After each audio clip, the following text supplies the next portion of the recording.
Salut les loups, aujourd'hui vidéo sur le mauvais œil, entre autres. J'y croyais pas et j'ai décidé de vous faire une vidéo parce que ça m'est arrivé. Je vais essayer de commencer par le commencement, ça risque d'être un petit peu désordonné, alors pardonnez-moi pour le mauvais ordre de cette vidéo. Ça a commencé début juin quand j'étais en stage à Siem Reap. Enfin, c'est pas le mauvais œil qui a commencé, mais en tout cas, les changements à l'intérieur de moi. J'ai rencontré quelqu'un là-bas qui m'a permis de travailler sur moi. J'en avais sûrement déjà parlé dans une vidéo. Et cette personne m'a dit tu n'acceptes pas mes faiblesses. Sur le coup, j'ai dit si. Puis après, je me suis dit non, peut-être que je les accepte vraiment pas, en tout cas à 200%. Du coup, je suis partie sur un travail sur 21 jours. Je vais vous chercher d'ailleurs les phrases que j'ai répétées. Attendez.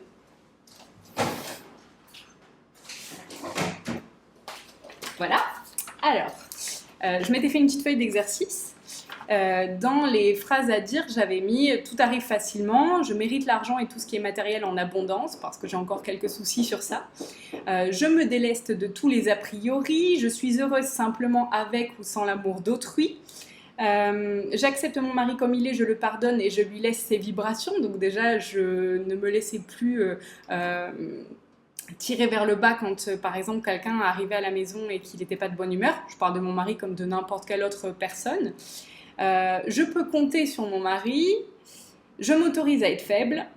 Je pardonne ma mère en entier parce que effectivement, il y avait une part de moi qui avait pardonné, la part adulte. Mais la part enfant n'avait pas totalement pardonné, donc je travaillais sur ça. Et j'avais mis comment observer mes comportements. Ça, c'était pas une phrase, mais donc plus des actions que j'avais à prendre au quotidien.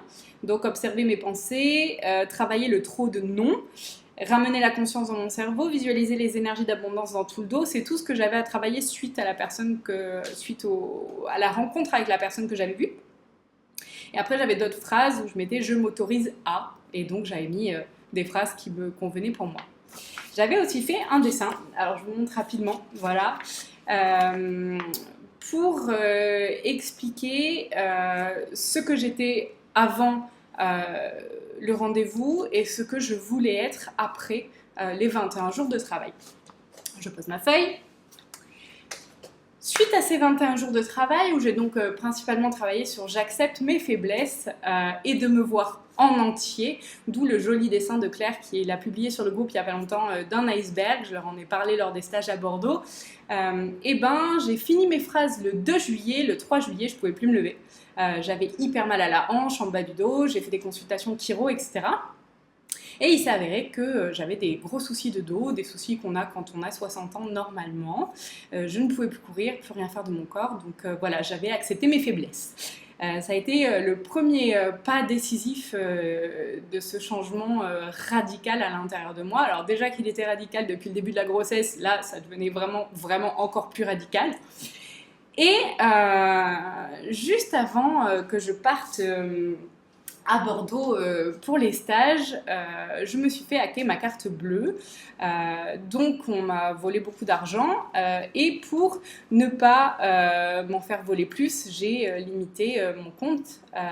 J'ai enlevé les sous qu'il y avait dessus. Tout a commencé de là. J'ai jamais eu de soucis dans ma vie au niveau argent, j'ai jamais été riche, mais j'ai jamais eu de soucis. Et là, tout a commencé, c'est-à-dire que on m'avait volé l'argent, Skrill m'a bloqué. Qu'est-ce qu'il y avait d'autre mon assurance qui voulait pas me rembourser pour des soins que j'avais eus, les soins de mon dos. Qu'est-ce qu'il y avait eu d'autre? Le chiropracteur que j'avais vu ici qui m'a dit de faire 36 séances, moi je l'ai cru. Bon, je trouve ça un peu limite de profiter de la faiblesse des gens et surtout de leur peur quand ils sont malades et que c'est pas leur domaine. Donc ils croient la personne qui leur parle en face. Donc j'avais pris beaucoup de séances pour résoudre mon problème. Ce n'était pas nécessaire. Bref, c'est une parenthèse. J'ai réussi à me faire rembourser ça. Et donc tout a découlé de ce premier souci. Et que des soucis d'argent. Je me suis dit, bon, qu'est-ce que j'ai à voir avec l'argent? Quel est mon souci avec l'argent? Alors je me suis remis en question, c'est vrai qu'avant j'avais des problèmes parce que quand j'étais petite on a manqué de pas mal de choses, donc j'avais eu un souci à l'argent. Maintenant je l'ai résolu, je continue à faire des cadeaux aux gens, etc. Donc je n'avais pas l'impression que ce soit quelque chose par rapport à mon souci à l'argent. Mon frère m'a aidé en me disant peut-être que c'est l'injustice, que ça t'arrive à toi. Et puis je me suis dit non, je le sens pas comme une injustice. Le temps passe, les merdes continuent à arriver. Puis je parle avec Caro, qui était au stage de Siem Reap en juin, qui me dit écoute, je sais pas pourquoi, moi j'ai l'impression, le premier truc qui me vient à l'esprit, c'est mauvais œil. Et je dis moi je crois pas à ces merdes. Je crois que effectivement les gens qui sont jaloux, envieux, ou en tout cas que les gens peuvent avoir des mauvaises pensées envers quelqu'un d'autre, mais je crois pas au mauvais œil. Elle me dit bah oui, c'est ça que j'appelle le mauvais œil. Je trouve un truc sur internet pour couper le mauvais œil. Et alors que je n'y crois pas, je rappelle qu'à la base, moi, tout ce qui est mauvais œil, c'est vraiment le truc, enfin, j'y crois vraiment pas du tout, je suis pas du tout superstitieuse, s'il y a une échelle, je vais limite faire exprès de passer dessous, donc je crois pas du tout à ces trucs-là. Et je fais le truc pour le mauvais œil, alors je peux vous l'expliquer rapidement. J'ai d'abord mis une cuillère à soupe d'huile d'olive dans un bol, un récipient d'eau. Alors faites-le pas avec un bol en plastique, faites-le avec un bol en émail ou en tout cas en verre. Et s'il y a de l'huile qui tombe au fond et qui se colle au fond de l'assiette, c'est qu'effectivement il y a quelque chose contre vous. Je le fais, ça se colle au fond de l'assiette, je me dis bon, ok, on va voir. Ils disent de placer un ciseau ouvert et de tremper son doigt dans l'huile d'olive et de verser 7 gouttes sur l'embranchement des deux, comment ça s'appelle, des deux parts du ciseau, là où il y a la vis, et de dire avec un œil tu m'as regardé, avec deux tu m'as jeté le mauvais œil, avec cette huile je t'ai nettoyé. Je crois que c'est ça, j'essaierai de vous retrouver le site sur internet, je vous le mettrai en barre d'infos. Je l'ai fait 3 fois, je me suis sentie nauséeuse, pas bien. Je me suis dit bon, il y a l'air d'avoir quelque chose qui est en train de sortir, donc tant mieux.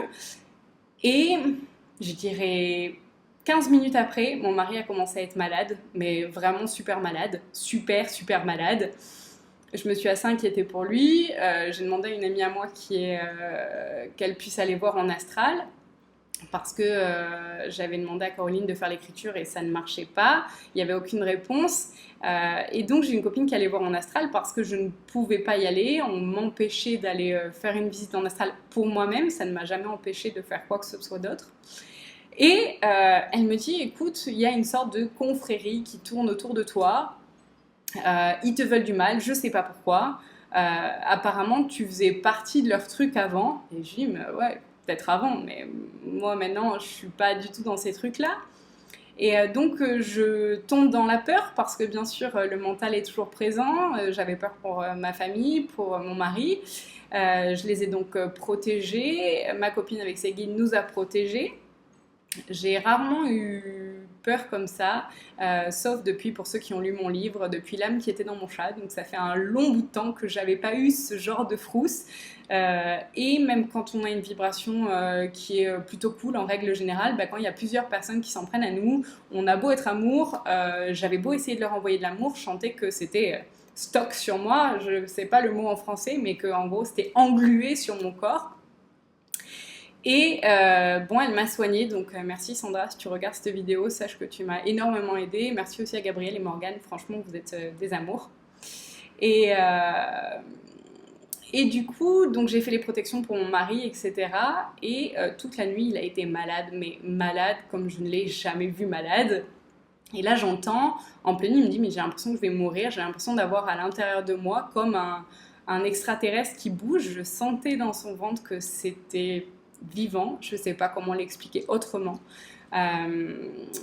Et à ce moment-là, j'entends, il est à prise de terre. Alors, c'est sûrement parce que j'ai été architecte qu'on m'a dit ça comme ça. Une prise de terre, c'est celle qui, quand il y a un coup de foudre sur un immeuble, les prises de terre vont permettre de renvoyer l'énergie à la terre et donc ça ne fasse pas sauter tout ce qui est disjoncteur, etc. La prise de terre sert à ça, c'est-à-dire à évacuer l'énergie.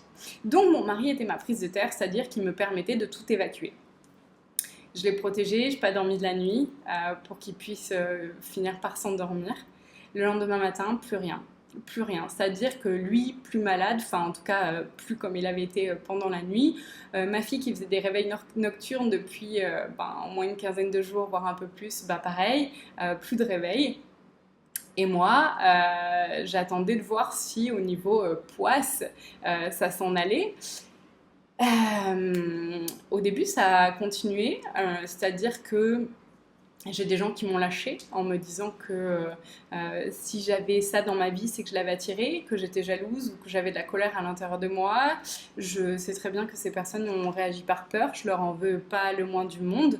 De toute manière, on agit toujours par peur ou par amour. S'il n'y a pas d'amour, c'est que c'est de la peur. Donc il n'y a pas de souci avec ça. Et du coup, donc j'ai des personnes qui m'ont quittée et j'ai continué à avoir encore une ou deux poisses.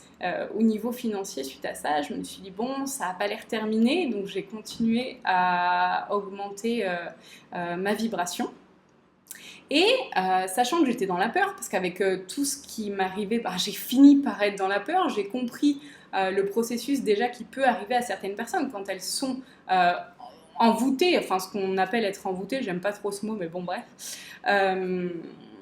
J'ai compris que ces personnes-là pouvaient, ce qu'elles pouvaient ressentir, la peur, quand à force qu'il y ait des emmerdes qui nous arrivent en permanence, on finit par ressentir la peur de ça va encore arriver. J'ai voulu pas me couper de ça, c'est pas le bon mot, j'ai voulu aimer cette partie à l'intérieur de moi en me disant, attendez, je vais baisser la luminosité parce que je suis en train de mourir de chaud. Voilà. Je voulais pas du tout me couper de cette part-là parce que c'était une part en moi qui était en souffrance. Par contre, j'ai voulu l'écouter.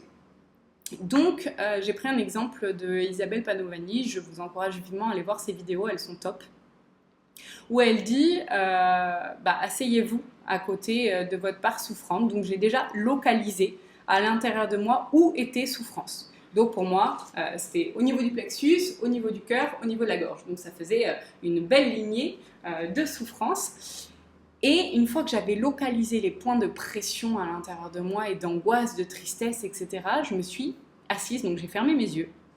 Je me suis assise à côté de ces parts, c'est-à-dire que je me suis visualisée étant assise là où c'était pas encore touché. Et j'ai juste écouté ces parts. C'est-à-dire que j'ai pas cherché à lui parler, j'ai pas cherché à comprendre ce qui n'allait pas.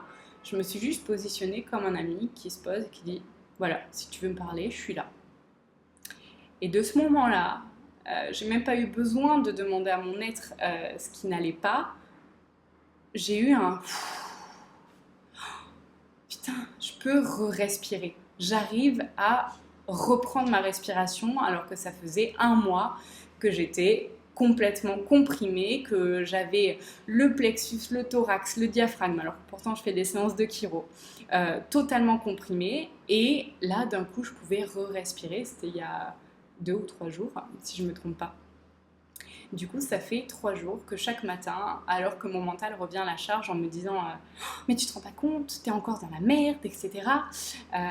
Et ben, je travaille sur ça, sur l'acceptation de ce qui est souffrance à l'intérieur de moi et surtout sur l'écoute de ce qui est souffrance à l'intérieur de moi au lieu de vouloir ne plus être souffrance. En fait, contrairement à ce qu'on dit dans beaucoup de vidéos de spiritualité, c'est-à-dire je dois travailler l'amour à l'intérieur de moi, et ben au lieu de travailler l'amour à l'intérieur de moi, j'ai pris le temps de pleinement laisser la souffrance s'exprimer à l'intérieur de moi. Et en la laissant s'exprimer, et ben j'ai réussi à respirer. Et c'était magique. J'ai eu les larmes aux yeux.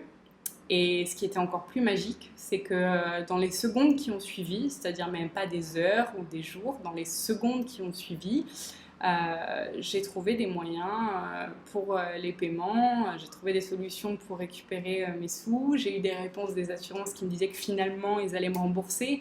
Enfin, tout a découlé d'un coup. Et j'étais capable d'aimer. C'est-à-dire que je me suis rendu compte que quand j'étais en plein dans mes emmerdes, j'arrivais plus à envoyer de l'amour à cette fameuse confrérie qui, alors je vous explique vite fait, en fait j'ai travaillé avec eux avant dans des vies passées, donc pas des vies parallèles mais des vies passées, et ils avaient besoin de mon énergie, que je les rejoigne pour cette confrérie parce que j'en ai fait partie avant, que j'ai voulu quitter la confrérie parce que ils tuaient des gens pour avoir le pouvoir qu'ils avaient envie d'avoir. Et je refusais de faire partie de ça dans cette vie-là, donc ils avaient décidé de me couper les vivres.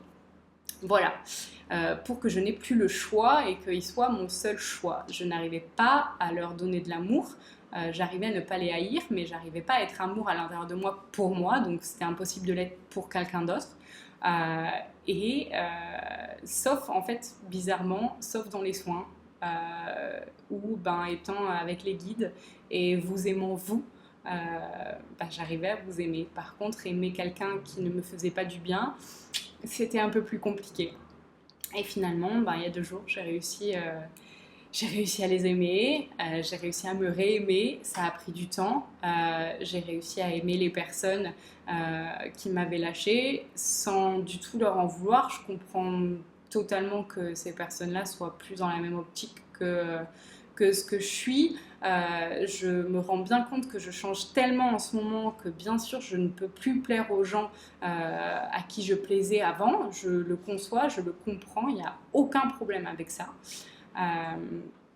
Et du coup, voilà, je réarrive à être amour. Je voulais vous en parler parce que je ne croyais pas du tout au mauvais œil, dans le sens où c'est des rétros, le mauvais œil.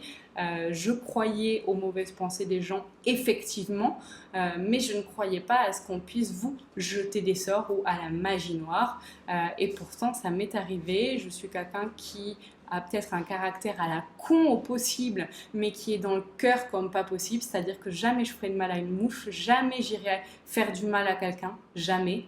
Je tue même pas les mouches, en fait, ça m'arrive de tuer les moustiques, mais pas les mouches, ni les fourmis, et, sauf celles qui piquent, mais c'est que quand elles m'ont déjà piqué. Sinon, jamais je ferai du mal à qui que ce soit. Et du coup, effectivement, sur le moment, ça m'a un peu blessée que des gens me disent c'est que tu es en manque d'amour à l'intérieur de toi.